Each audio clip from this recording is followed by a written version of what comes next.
नमस्कार दोस्तों कई बार अदब की दुनिया में, साहित्य की दुनिया में, अध्यात्म की दुनिया में, कला की दुनिया में ऐसे अजूबे भी सामने आते हैं कि आदमी हैरान हो जाता है कि इस जो हमारा मस्तिष्क है, जो हमारा बौद्धिक तंत्र है, ये कितना ज़्यादा इसमें संभावनाएं छुपी होती हैं, कितना ज़्यादा विकसित हो सकता है, इसका कोई अंत नहीं है। मित्रों, मैं जिस घटना का जिक्र कर रहा हूँ वो घटना है जब ये राम जन्मभूमि का विवाद जब सुप्रीम कोर्ट में इसकी सुनवाई चल रही थी। और उस सुनवाई के दौरान न्यायमूर्ति ने एक बात पूछी सॉलिसिटर जनरल से, और सरकार के एडवोकेट जनरल भी वहाँ पर थे। तो उनसे एक बात पूछी कि सारी बातें ठीक हैं, आपने बहुत सारे प्रमाण दे दिए, सारी बातें कह दी, लेकिन ये बताइए सबसे पुराने जो ग्रंथ हैं हमारे वेद हैं, क्या वेदों में राम जन्मभूमि का जिक्र कहीं आया है? ये बात बताइए। या जो आज आपके सामने बैठे हैं लोग, आज जो उपस्थित हैं, इनमें से कोई भी अगर प्रमाण दे तो हम उसका स्वागत करेंगे। इसी बीच में से एक व्यक्ति उठा और उसने कहा, सर मैं ऋग्वेद का प्रमाण देना चाहता हूँ। ऋग्वेद की प्रति मंगवाई गई और उस शख्स ने ये कहा कि इसमें से फ़लाँ अध्याय फ़लाँ आप निकाल लीजिए, उसका ये प्रश्न निकालिए, और उस प्रश्न को निकाल कर जो कुछ मैं आपको बयान कर रहा हूँ वो उससे तालमेल खाता है या नहीं खाता, आप देख लीजिए।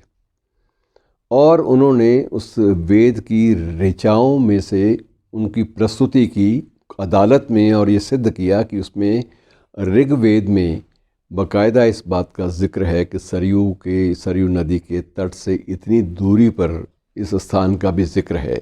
ये बात प्रमाणित करने के लिए काफ़ी है कि वेदों में राम का अस्तित्व बाकायदा था और जिक्र बाकायदा होता है, तो आप अनुमान लगा सकते हैं। और जब स्थिति यहाँ तक है कि उस जन्मस्थली की दूरी जो है सरयू से कितनी है, इस बात को भी मापा गया है, तो आप इसको प्रमाणित मानना चाहिए।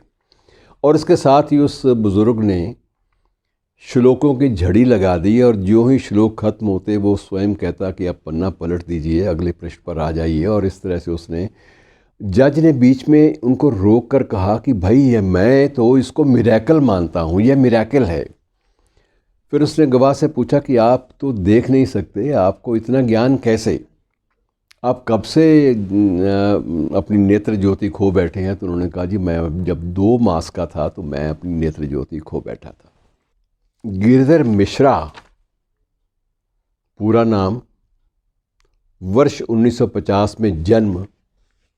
और जब मैं आपको उनकी कृतियों के बारे में बताऊंगा तो आप भी हैरान होंगे कि ये मिरेकल हो सकता है, ये विश्वसनीय नहीं है। और मित्रों, मिरेकल जिसे कहते हैं, जिसे आप कहते हैं करिश्मा, एक अजूबा, वो ये हुआ कि इस शख्स ने 100 के लगभग पुस्तकें लिखी, कृतियां जो प्रकाशित हैं, और इसमें 28 काव्य संग्रह वो अलग से हैं। भाष्य जो है पुराने ग्रंथों के ऊपर, उनकी संख्या 19 है। और उसके बाद 5 इनके म्यूज़िक एल्बम भी आ चुके हैं। और क्या क्या आपको बताऊं कि इसमें इतने ज़्यादा इनके चीज़ें पॉपुलर हुई, लोकप्रिय हुई, इनको बाद में वाराणसी में जो जगत गुरु शंकराचार्य का निर्वाचन करने वाली जो समिति है, जो निर्वाचक मंडल है, उसमें अलग अलग संप्रदायों के भी जगत गुरु होते हैं। तो रामानंदी संप्रदाय ने इनको अपना जगत गुरु घोषित कर दिया। और जगत गुरु घोषित करने के बाद मित्रों, इनकी लोकप्रियता इतनी बड़ी इस शख्स की, अब मैं आपको नाम बताऊंगा तो आप समझ जाएंगे। जगत गुरु राम भद्राचार्य।